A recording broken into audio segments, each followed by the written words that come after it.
ನಮಸ್ತೆ ಸ್ನೇಹಿತರೆ, ಹೇಗಿದ್ದೀರಾ? ಎಲ್ಲರೂ ಚೆನ್ನಾಗಿದ್ದೀರಾ ಅಂತ ತಿಳ್ಕೊಂಡಿದ್ದೀನಿ. ಸೊ ಕೋರ್ಟು ಕೇಸು ಅನ್ನೋ ವಿಚಾರಗಳಲ್ಲಿ ನಮಗೆ ಯಾವುದೇ ರೀತಿಯ ಒಂದು ಸಮಸ್ಯೆ ಪರಿಹಾರ ಅಂತ ಹೇಳಿದ್ರೆ ಸುಮಾರಷ್ಟು ವರ್ಷಗಳ ಕಾಲ ನಾವು ಓಡಾಡ್ತೀವಿ. ಯಾವುದೇ ಒಂದು ಅದರಲ್ಲೂ ಸಿವಿಲ್ ಕೇಸ್ ಅಂತ ತೊಗೊಂಡ್ಬಿಟ್ರೆ ಅದು ಎಷ್ಟು ವರ್ಷದವರೆಗೂ ಕೇಸ್ ನಡೆಯುತ್ತೆ ಅನ್ನೋದು ಗೊತ್ತಿರೋದಿಲ್ಲ. ಕೋರ್ಟಿಗೆ ಓಡಾಡಿ ಚಪ್ಪಲಿ ಸವಿಬೇಕು ಅಂತ ಹಿಂದಿನ ಕಾಲದಲ್ಲಿ ಹೇಳ್ತಾ ಇದ್ರು. ಅದು ಖಂಡಿತವಾಗ್ಲೂ ನಿಜ ಆಗಿತ್ತು. ಈ ಸಿವಿಲ್ ಕೇಸ್ಗಳೇನಿದಾವಲ್ವ, ಇದು ಯಾವುದನ್ನು ಬೇಗ ಬಗೆಹರಿತಕ್ಕಂಥದ್ದು ಆಗಿರಲಿಲ್ಲ. ಬಟ್ ಇವಾಗ ಸಿವಿಲ್ ಕೇಸ್ ಏನಿದೆ ಅಲ್ವಾ, ಸಿವಿಲ್ ಕೇಸನ್ನ ಬಂದು 2 ತಿಂಗಳಲ್ಲಿ ಇತ್ಯರ್ಥ ಮಾಡಬೇಕು ಅಂತ ಹೇಳಿ ರಾಷ್ಟ್ರಪತಿ ಅಂಕಿತ ಮಾಡಬೇಕು ಅಂತ ಒಂದು ಮಸೂದೆಯನ್ನು ಹೊರಡಿಸ್ತಾ ಇದ್ದಾರೆ. ಸೊ ಈ ಒಂದು ಮಸೂದೆಯಲ್ಲಿ ಯಾವ ಕೇಸಿಗೆ ಏನು ಅನ್ವಯ ಆಗುತ್ತೆ, ಯಾವ ರೀತಿಯವರು 2 ತಿಂಗಳಲ್ಲಿ ಈ ಒಂದು ಕೇಸನ್ನ ಪರಿಹಾರ ಮಾಡ್ತಾರೆ ಅಂತ ಹೇಳ್ಬಿಟ್ಟು ನಾನು ಇವತ್ತಿನ ಈ ಒಂದು ವಿಡಿಯೋದಲ್ಲಿ ತಿಳಿಸ್ಕೊಡ್ತೀನಿ ಸ್ನೇಹಿತರೆ. ಸೊ ಅದಕ್ಕಿಂತ ಮುಂಚೆ ಯಾರೆಲ್ಲ ನನ್ನ ಚಾನಲ್ ಇನ್ನು ಸಬ್ಸ್ಕ್ರೈಬ್ ಮಾಡ್ದಲೇ ನೋಡ್ತಾ ಇದ್ರೆ ಸಬ್ಸ್ಕ್ರೈಬ್ ಮಾಡ್ಕೊಳ್ಳಿ. ಇದೇ ರೀತಿಯ ಹೊಸ ವಿಷಯಗಳು ನಾನು ಅಪ್ಲೋಡ್ ಮಾಡಿದಾಗ ಫಸ್ಟ್ ನೋಟಿಫಿಕೇಶನ್ ನಿಮಗೆ ಬರುತ್ತೆ. ಸೊ ಇದರಲ್ಲಿ ಆಲ್ಮೋಸ್ಟ್ ನಾನು ಸರ್ಕಾರಕ್ಕೆ ಸಂಬಂಧಪಟ್ಟಂತ ಯಾವುದೇ ಒಂದು ಸ್ಕೀಮ್ ಆಗಿರ್ಬೋದು ಅಥವಾ ಯಾವುದೇ ಒಂದು ವಿಚಾರ ಆಗಿರ್ಬೋದು ತಿಳಿಸ್ತಕ್ಕಂಥ ಕೆಲಸ ಮಾಡ್ತಾ ಇದ್ದೀನಿ. ಸೊ ನಿಮ್ಮೆಲ್ಲ ಪ್ರೀತಿ ಪ್ರೋತ್ಸಾಹ ಬೇಕು ಅಂತ ನಾನು ಕೇಳ್ತಾ ಇದ್ದೀನಿ ಸ್ನೇಹಿತರೆ. ಸೊ ಇವಾಗ ವಿಡಿಯೋನ ಸ್ಟಾರ್ಟ್ ಮಾಡೋಣ. ಸಿವಿಲ್ ಕೇಸ್ ಅಂತ ಹೇಳಿದ್ರೆ ನಿಮಗೆ ಗೊತ್ತಿದೆ, ಈ ಒಂದು ಆಸ್ತಿ ವಿಚಾರದೆಲ್ಲ ಬರುತ್ತಲ್ವ. ಸೊ ಅದೆಲ್ಲ ಬಂದು ಸಿವಿಲ್ ಕೇಸ್ ಆಗಿರುತ್ತೆ. ಸಿವಿಲ್ ಕೇಸಲ್ಲಿ ಬಂದು ಸುಮಾರಷ್ಟು ಎಳ್ಕೊಂಡು ಹೋಗ್ತಾರೆ. ಅದು ಒಂದು ಕೋರ್ಟ್ ಆದಮೇಲೆ ಇನ್ನೊಂದು ಕೋರ್ಟು ಸುಮಾರಷ್ಟು ಕಾಲ ಅದು ಎಳ್ಕೊಂಡು ಹೋಗ್ತಾರೆ. ಸೊ ಇದಕ್ಕೆ ಸರ್ಕಾರ ಏನು ಮಾಡಿದೆ, ಹೊಸ ಮಸೂದೆಯನ್ನು ಹೊರಡಿಸ್ಬೇಕು ಅಂತಕ್ಕಂಥ ಒಂದು ನಿರ್ಧಾರಕ್ಕೆ ಬಂದಿದೆ. ಸೊ ಈ ಹೊಸ ಮಸೂದೆಯಲ್ಲಿ ಏನಿರುತ್ತೆ ಅಂತ ಹೇಳಿದರೆ 2 ತಿಂಗಳಲ್ಲಿ ಕೇಸ್ ಇತ್ಯರ್ಥ ಆಗಬೇಕು. ಅಂದರೆ ಕೇಸ್ ಫೈಲ್ ಮಾಡಿರೋರು, ವಾದ ಮತ್ತು ಪ್ರತಿವಾದಿ ಇಬ್ಬರೂ ಕೂಡ ಒಪ್ಪಿಗೆ ಇದ್ದಲ್ಲಿ ಫಸ್ಟು ಕೋರ್ಟ್ ಏನು ಮಾಡುತ್ತೆ, ಮಧ್ಯಸ್ಥಿಕೆಯನ್ನು ವಹಿಸಿ ರಾಜಿ ಸಂಧಾನಕ್ಕೆ ಮುಂದಾಗುತ್ತೆ.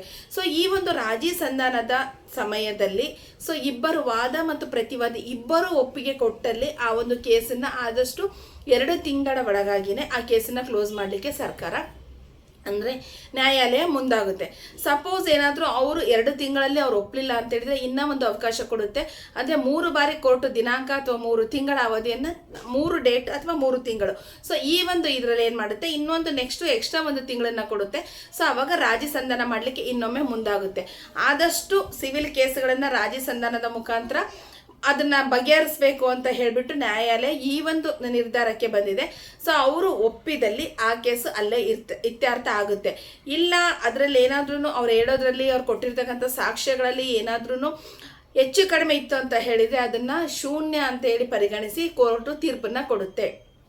ಸೊ ನಿಮಗೆ ಗೊತ್ತಿದೆ, ಸಿವಿಲ್ ಕೇಸಲ್ಲಿ ಸಾಕ್ಷಿಗಳು ಮುಖ್ಯವಾಗಿ ಬೇಕಾಗುತ್ತೆ. ಅಂದರೆ ಕಾಗದ ಪತ್ರಗಳ ಸಾಕ್ಷಿಗಳು ಮೇನ್ ಸಿವಿಲ್ ಕೇಸಲ್ಲಿ.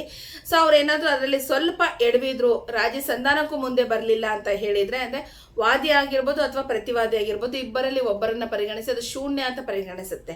ಸೊ ಅದಾದ ಮೇಲೆ ನೆಕ್ಸ್ಟು ಇಲ್ಲ ಎಲ್ಲ ಕರೆಕ್ಟ್ ಇದೆ, ಅವ್ರು ರಾಜಿ ಸಂಧಾನಕ್ಕೆ ಒಪ್ತಾ ಇಲ್ಲ ಅಂತ ಹೇಳಿದಾಗ ಹೆಚ್ಚುವರಿ ತನಿಖೆಗೆ ಆದೇಶಿಸಿ ಸೊ ಆವಾಗ ಕೋರ್ಟು ಕೇಸನ್ನು ಮುಂದೆ ನಡೆಸುತ್ತೆ. ಸೊ ಇದು ಏನಂತ ಹೇಳಿದ್ರೆ ನಿಜವಾಗ್ಲೂ ಈ ಒಂದು ಕಾಯ್ದೆ ಬೇಕಾಗಿದೆ. ನಮ್ಮ ಕರ್ನಾಟಕದಲ್ಲಿ ಸಿವಿಲ್ ಕೇಸ್ಗಳು ದಿನದಿಂದ ದಿನಕ್ಕೆ ಹೆಚ್ಚುತ್ತಾ ಇದ್ದಾವೆ. ಪ್ರತಿಯೊಂದು ದಿನಕ್ಕೆ ಅದು ಎಷ್ಟು ಕೇಸ್ಗಳು ಫೈಲ್ ಆಗ್ತಾ ಇದ್ದಾವೋ ಖಂಡಿತ ಗೊತ್ತಿಲ್ಲ. ಸಿವಿಲ್ ಕೇಸ್ಗಳದ್ದು ಎಲ್ಲರಿಗೂ ಗೊತ್ತಿದೆ ಏನಂದರೆ ಯಾವಾದ ಕಾರಣಕ್ಕೂ ಆ ಕೇಸ್ಗಳು ಬೇಗ ಮುಗಿಯೋದಿಲ್ಲ. ಒಂದು ಡೇಟನ್ನು ಮುಂದೂಡ್ಕೊತ ಹೋಗ್ತಾರೆ, ಇಲ್ಲ ದಾಖಲಾತಿ ಸಬ್ಮಿಟ್ ಮಾಡಲಿಕ್ಕೋಸ್ಕರ ಡೇಟ್ನ ತಗೊತಾರೆ, ಅಥವಾ ವಾದ ಮಾಡೋ ರೆಡಿ ಇದ್ರು ಪ್ರತಿವಾದ ಮಾಡೋ ರೆಡಿ ಇರೋದಿಲ್ಲ. ಸೊ ಈ ಒಂದು ಇದರಲ್ಲಿ ಸಿವಿಲ್ ಕೇಸ್ ಅನ್ನೋದೇನಿದೆಯಲ್ವ ಅದು ಎಷ್ಟು ವರ್ಷದ್ರಿಗೂ ಓಡುತ್ತೆ ಅನ್ನೋದು ನಿಜವಾಗ್ಲೂ ಗೊತ್ತಿರೋದಿಲ್ಲ.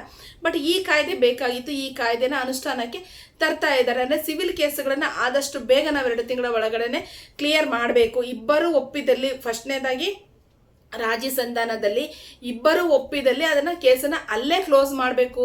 ಅಥವಾ ಅವ್ರು ಒಪ್ಪದೇ ಇದ್ದ ಪಕ್ಷದಲ್ಲಿ ಇನ್ನೊಂದು ತಿಂಗಳು ಎಕ್ಸ್ಟ್ರಾ ಟೈಮನ್ನು ಕೊಡ್ತಾರೆ. ಸೊ ಆವಾಗಲೂ ಅವ್ರು ಒಪ್ಪಲಿಲ್ಲ ಅಂತ ಹೇಳಿದರೆ ಹೆಚ್ಚುವರಿ ತನಿಖೆಗೆ ಆದೇಶಿಸಿ ಸೊ ಅಲ್ಲೇನಾದರೂ ದಾಖಲಾತಿಗಳಲ್ಲಿ ಹೆಚ್ಚು ಕಡಿಮೆ ಇತ್ತು ಅಂತ ಹೇಳಿದ್ರೆ ಅದನ್ನ ಶೂನ್ಯ ಅಂತ ಪರಿಗಣಿಸಿ ಅಥವಾ ಹೆಚ್ಚುವರಿ ತನಿಖೆಯನ್ನು ಮಾಡಿ ಕೇಸನ್ನ ಮುನ್ನಡೆಸ್ತಾರೆ.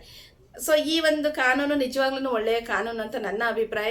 ಸೊ ನಿಮ್ಮ ಅಭಿಪ್ರಾಯ ಏನಿದೆ ಅಂತ ತಿಳಿಸೋದನ್ನು ಮರಿಬೇಡಿ ಅಂತ ಹೇಳ್ತೀನಿ. ಸೊ ಯಾರೆಲ್ಲ ಕೊನೆವರೆಗೂ ನನ್ನ ವಿಡಿಯೋ ನೋಡಿದ್ರು ತಪ್ಪದೇ ಸಬ್ಸ್ಕ್ರೈಬ್ ಮಾಡಿ, ಫಾಲೋ ಮಾಡಿ, ಕಮೆಂಟ್ ಮಾಡಿ ಅಂತ ಹೇಳ್ತೀನಿ. ಥ್ಯಾಂಕ್ ಯು ಎಲ್ಲರಿಗೂ.